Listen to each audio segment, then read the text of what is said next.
Welcome back to the channel and thank you for joining me today. The plan for this trip is for Scott, Abby and I to complete the Washington BDR Route 5 and 6.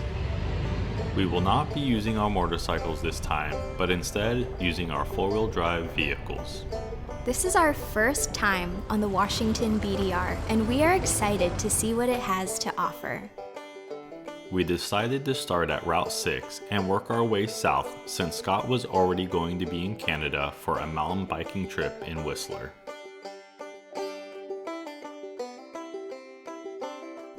Abby and I would start this adventure from Portland and work our way north to Seattle, where we would stay a few days with family and enjoy the Emerald City. We would then head east through the Cascade National Forest and meet up with Scott at Palmer Lake. Scott would be coming from Canada, and we decided this was the best place to start.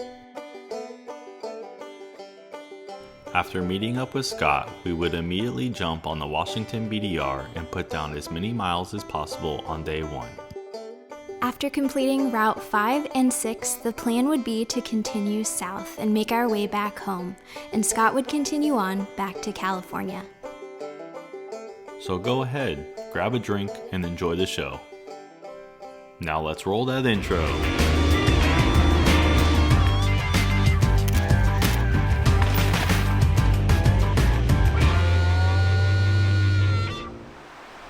I'm driving a 2018 Toyota 4Runner TRD off-road. I bought the 4Runner brand new and it's been a road queen most of her life. This trip will be the first significant off-road adventure I've used it for. The 4Runner is completely stock, but I did buy and apply the GOAT magnetic armor to help protect from pinstriping. I'll talk more about the armor a bit later. For tires, I'm running the Falken Wild Peaks AT3. According to my research, these are the tires you need for a true adventure. I guess I'll have to be the judge of that.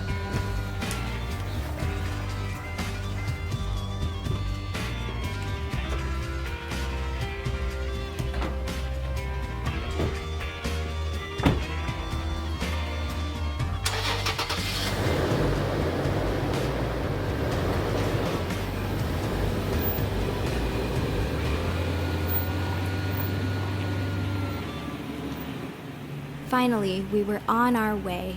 After weeks of planning, making lists and crossing them off, downloading maps, buying unnecessary gadgets, and packing too many things, we were finally in vacation mode.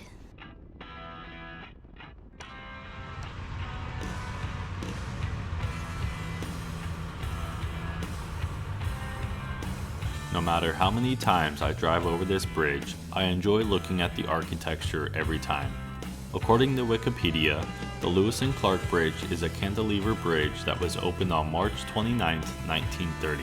At the time of its completion, it had the longest cantilever span in the United States.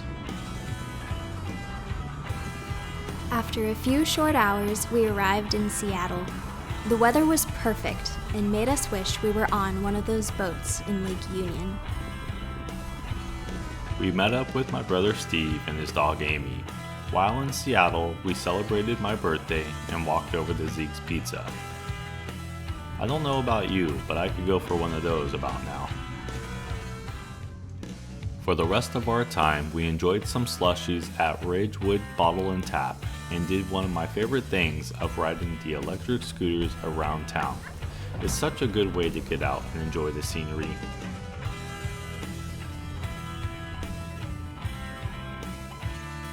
Of course, we stopped and grabbed some coffee as well. In Seattle, you can't go more than just a few feet without stumbling across one of the many great places to grab a cup.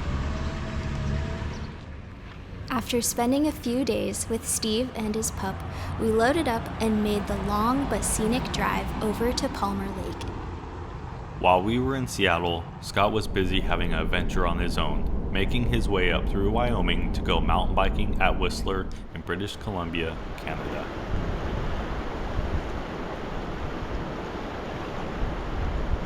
It doesn't get much better than fishing and biking some of the best places on earth.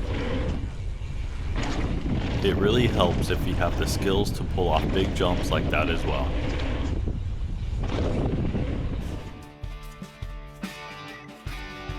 We opted to take the scenic Cascade Highway 20 East. It is Washington State's longest highway at 436 miles. Although it wasn't the fastest route, I had never been on this road before and wanted to take in all the scenic views.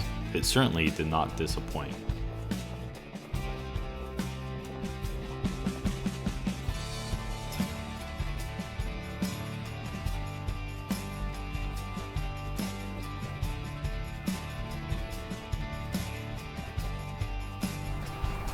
We even made it a point to stop on side of the road and have a small picnic for lunch. The trees seem never ending, and so far, this was a great start to our day.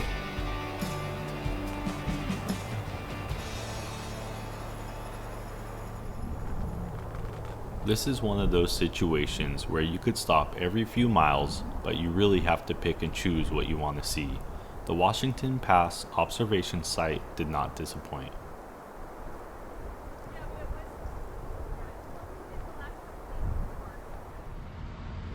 Winthrop is just one of the small towns you will pass through. With just a population of 394, it was sure busy today. If we had had more time, we certainly would have stopped and walked the town. All right, I'll follow you over. And just like that, we found Scott over at Palmer Lake. We made one last stop at Loomis gas station and filled up. It was about 2 in the afternoon, but we were ready to put down as many miles as possible. There is something very special about when the pavement ends and the gravel starts. It's at this point you know you are going where most average people wouldn't venture to. No cell phone service, no amenities, just you in the forest.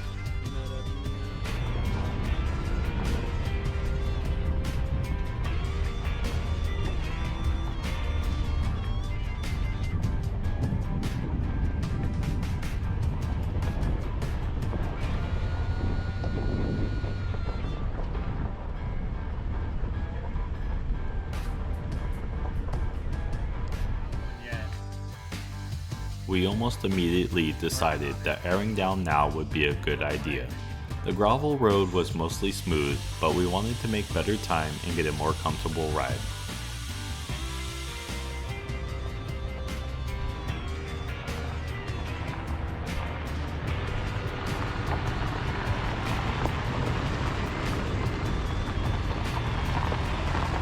Right away, we could tell that this BDR was a bit more traveled than the last route Scott and I did in Oregon on our motorcycles. That thing is badass.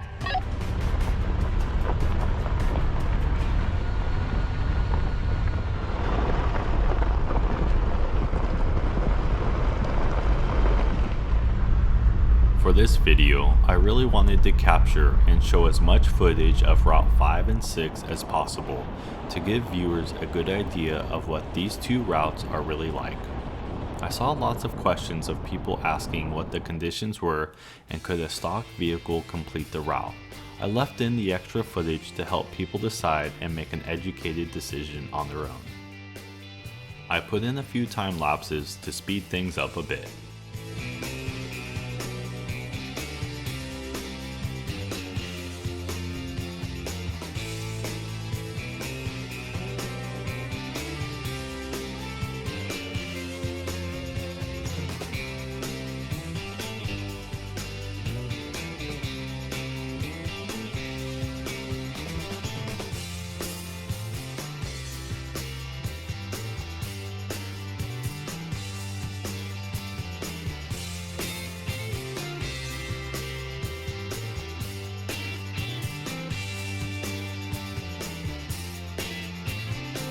As you can tell from a lot of the footage of Route 6, most average stock SUVs and trucks should have no issue completing this portion of the BDR. On a dry day like today, four-wheel drive is not even needed. We did find a group of people that were a bit lost looking for one of the lakes. As always, ensure to have your maps downloaded and a backup paper map ready as well.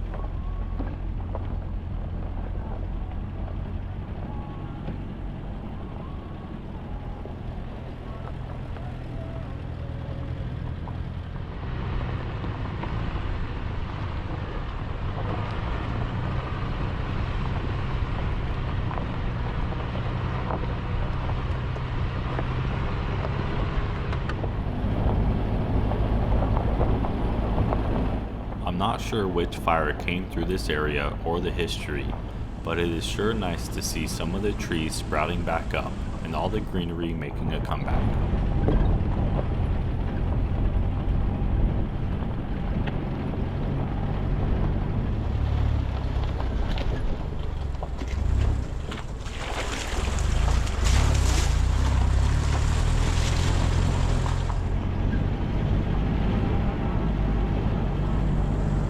You can see just how heavily wooded the forest is here. If it wasn't for this dirt road, I don't think the chances of getting through would be very good. I couldn't even imagine walking through it.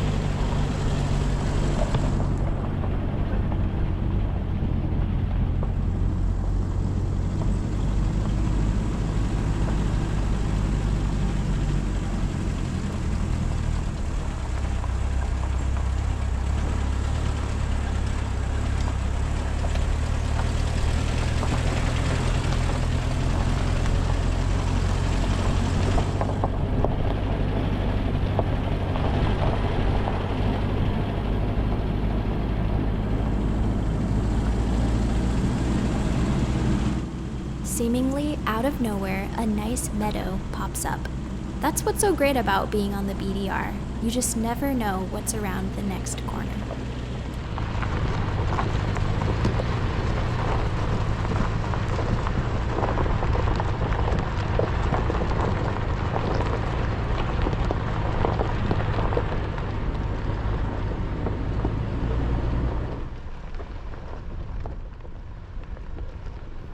We drove slowly on by the Skull and Crossbones Corral. Even though it was fun to look at, we didn't feel the need to stop.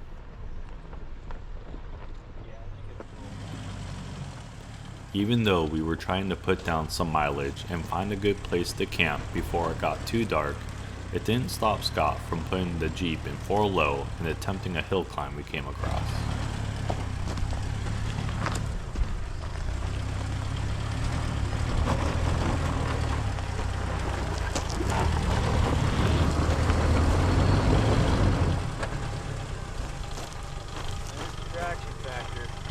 Yeah.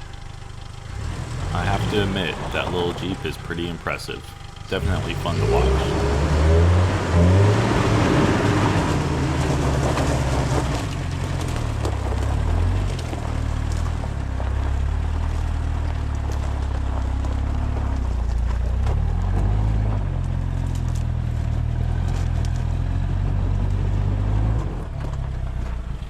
You might want to call it there. If you go in there, that'll be bad.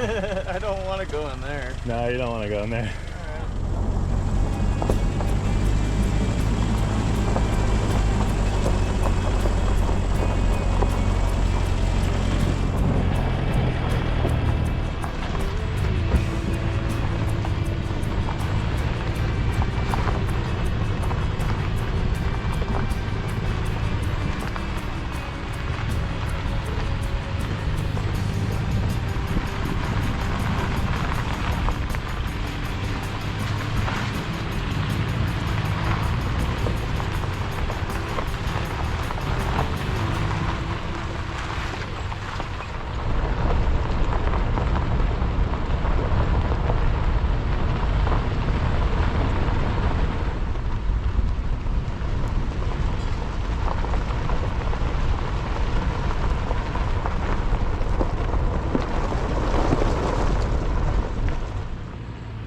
Up until this point, the gravel road was pretty smooth and offered no challenges.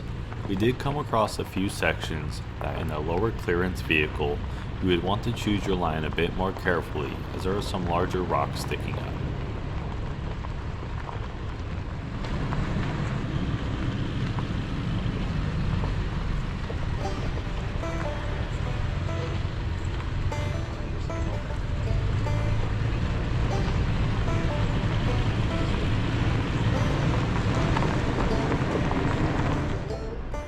That being said, I would have no concerns saying that most SUVs could make it through without issue.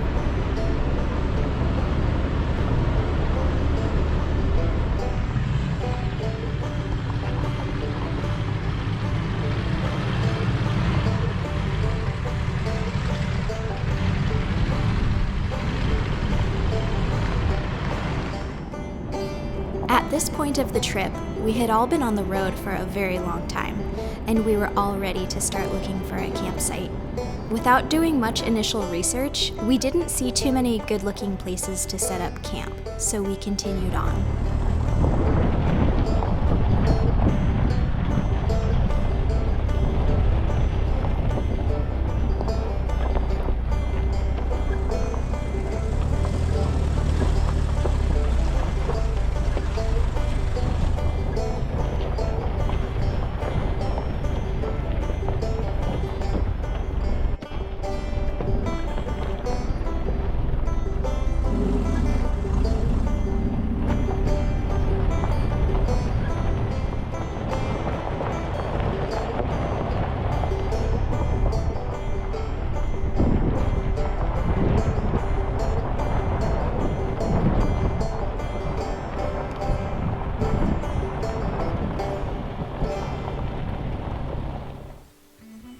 We had finally made it to Salmon Meadows Campground. Since it was 4th of July weekend, we figured it would be completely full, but to our surprise it was mostly empty. It was a fantastic place to camp for our first night on the BDR.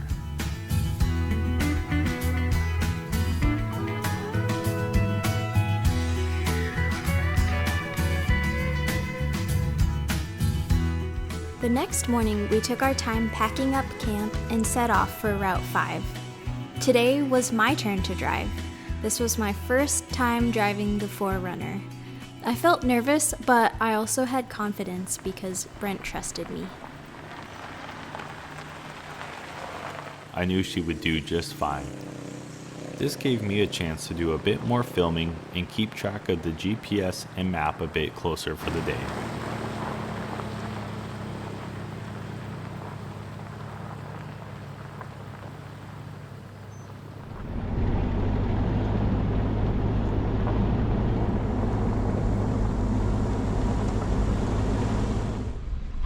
Once Abby got everything adjusted and a feel for the larger SUV, we headed towards Conconnelly to stop for some gas and ice.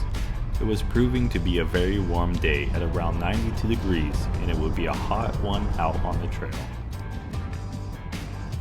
Just like most small towns this side of Washington, Conconnelly started out as a mining town. With a population of 210, it sure does feel cozy.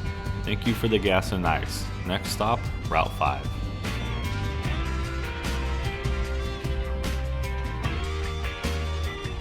Once again, the road changed from pavement back into gravel. Route 5 is considerably longer than Route 6 at 103 miles. We would not be able to complete this section in one day comfortably, so we knew we would need to find camp along the way at some point.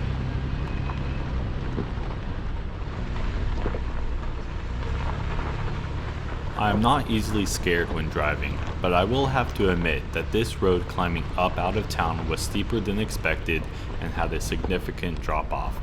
You really want to be paying attention here, especially if you're on a motorcycle.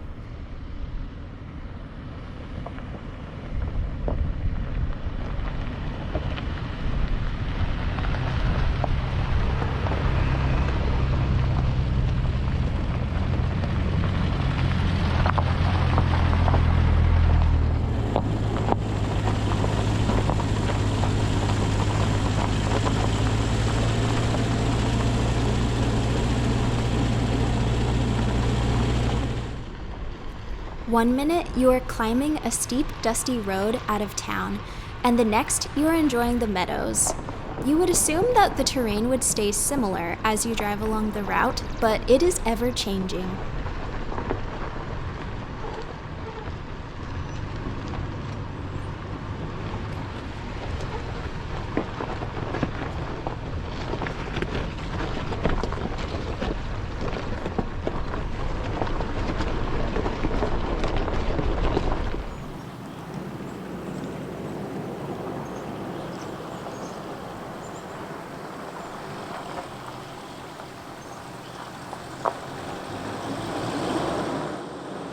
Here's Scott showing that creek who's boss.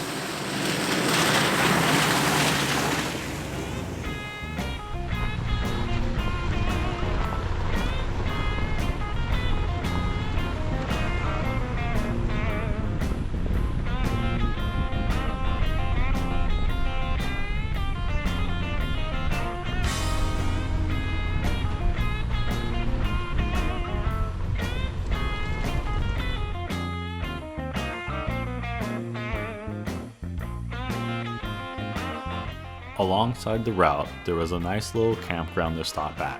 I think this may have been Rock Creek Campground. It had a very nice day use area that was perfect for grabbing some lunch and taking a rest. Somebody definitely put a lot of time and effort into building this covered area.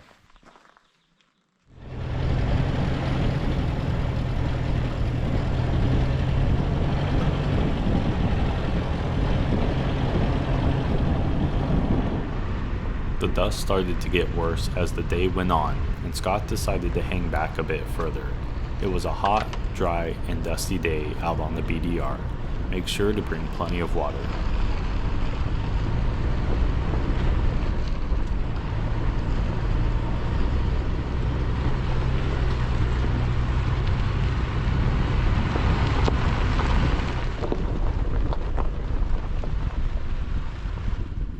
I really enjoy coming across these logging areas. I can't help but be impressed with the size and amount of logs these crews cut and move.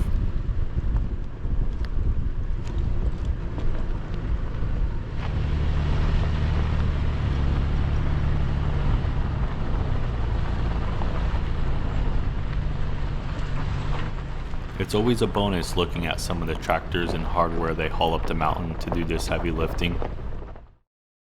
Look at the massive chains they put on this one here.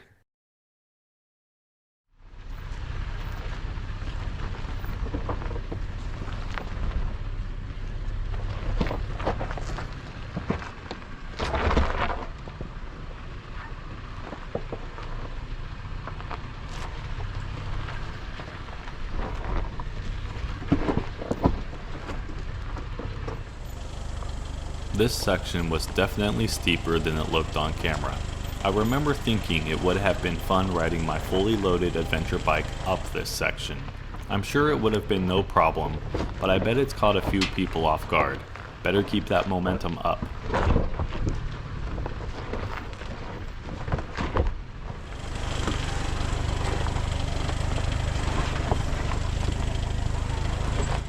The bald tires on that little Jeep were doing surprisingly okay. Typical Scott decided to replace his tires after the BDR and not before. He likes to keep things interesting for sure, and it's always a good time.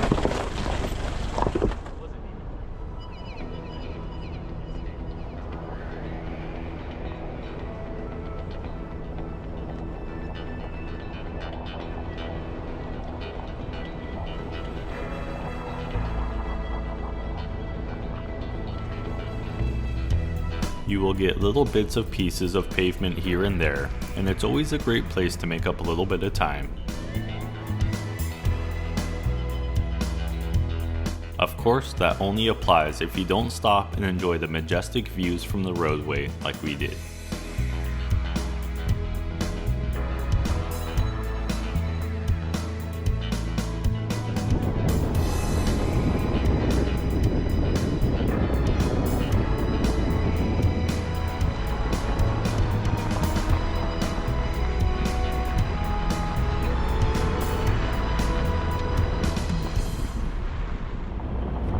At this point of the day, it was starting to get late, and we were all getting a bit tired, and we couldn't think of anything else besides finding a campground to set up for the night and make some dinner. I looked along the map and found what turned out to be a great campground not too far from Route 5. The creek running through camp really made the atmosphere relaxing and enjoyable.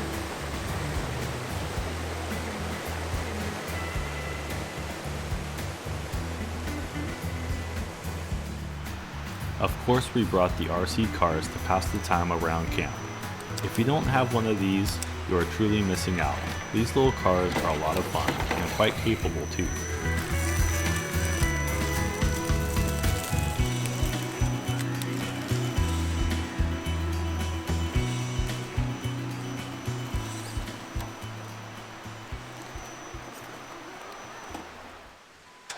The next day, we started up the rigs and continued our journey along Route 5. We knew it would be another full day, but we were all excited to reach Lake Chelan.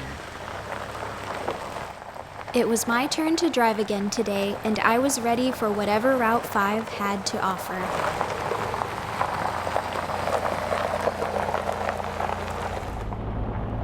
We were back on the road and settled in for another full day in the backcountry.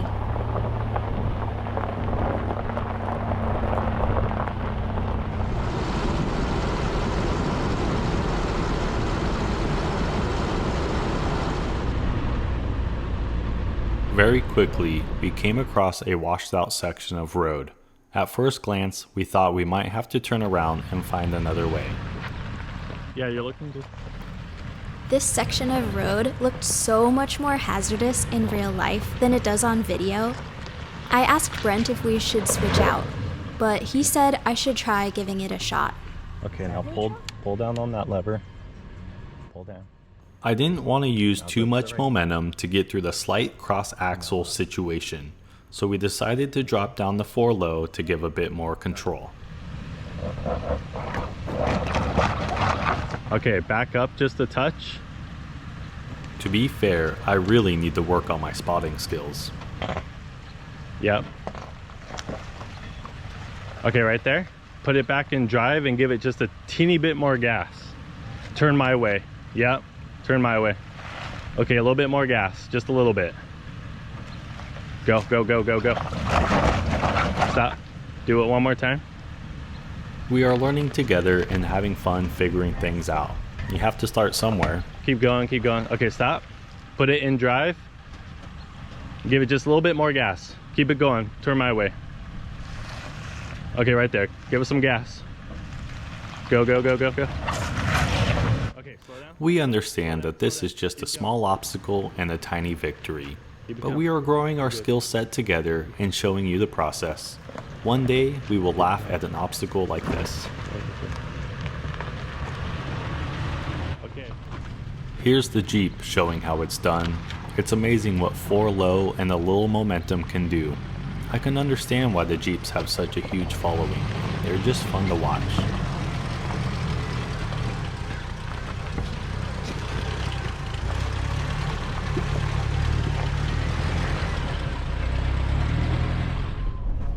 The day was slightly overcast, but the views were still amazing. This is what we came here for.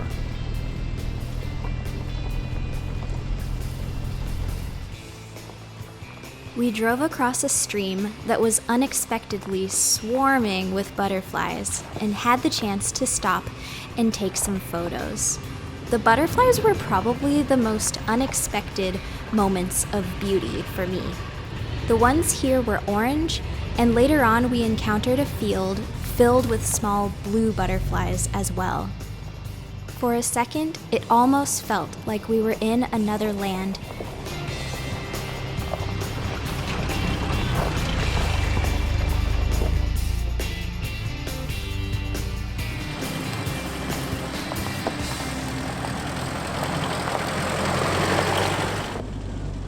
When possible, Scott would take the harder option line.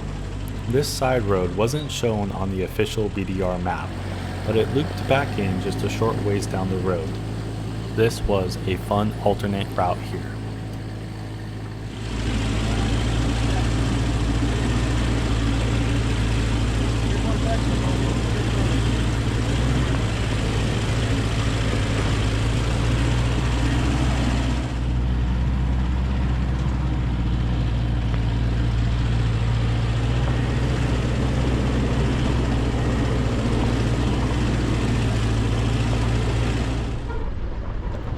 Scott's detour was more challenging, but our road offered more scenic views. We were starting to gain some elevation here, and the views continued to get better and better.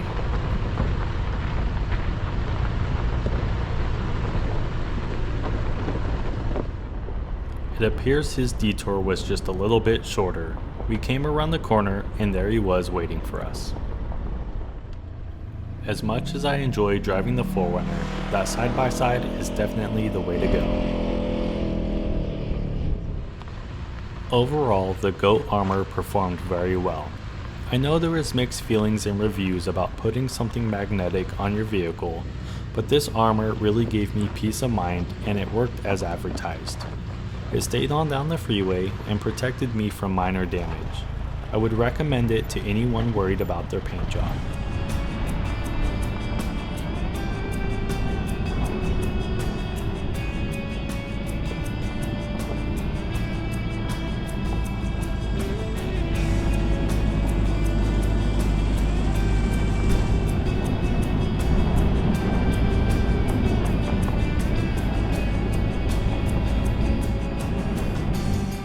Coming up to Cooper Mountain summit, we took the slight detour to check out the viewpoint.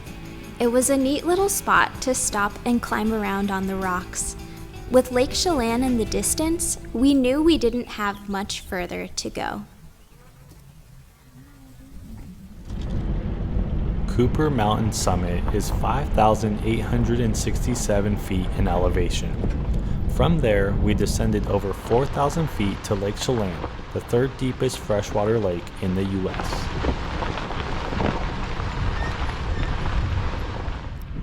While driving on the BDR, one of my biggest fears was handling oncoming traffic on the stretches of road that were narrow and often a bit treacherous.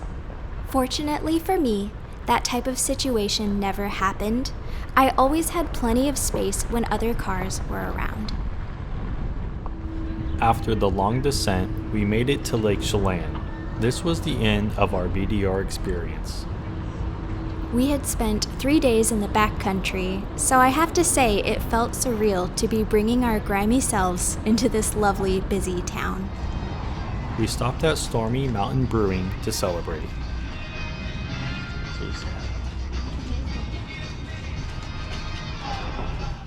The food was good, but the cold beer was even better. We were having so much fun, and we were sorry we couldn't continue on to Route 4. Some jokes were made about getting back on the road. We weren't ready for the adventure to be over. We left beautiful Lake Chelan and grabbed the first campground we could find. We were low on options. This ended up being a campground set in a city park. The sites were clean and nicely arranged, but the noisy sprinklers drumming water on my tent in the early hours of the morning, along with a few other unfortunate qualities, ultimately made this camp less than ideal. The next morning, I took out the trusty Milwaukee air pump and filled up all of our tires, in preparation for making the long drive back home.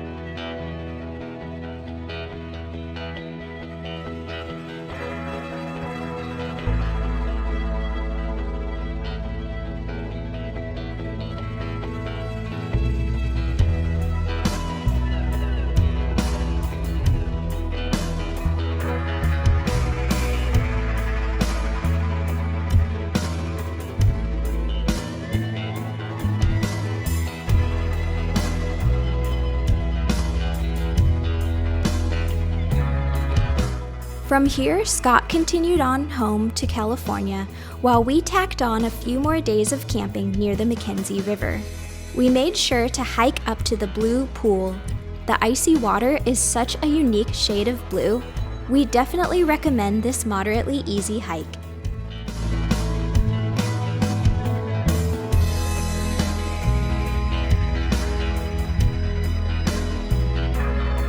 Overall, this was an amazing trip filled with beautiful landscapes and fun memories. Thank you all so much for joining Scott, Abby, and I on this adventure. We hope you enjoyed it as much as we did. As always, stay tuned for more motorcycle, e-scooter, and mountain bike adventures.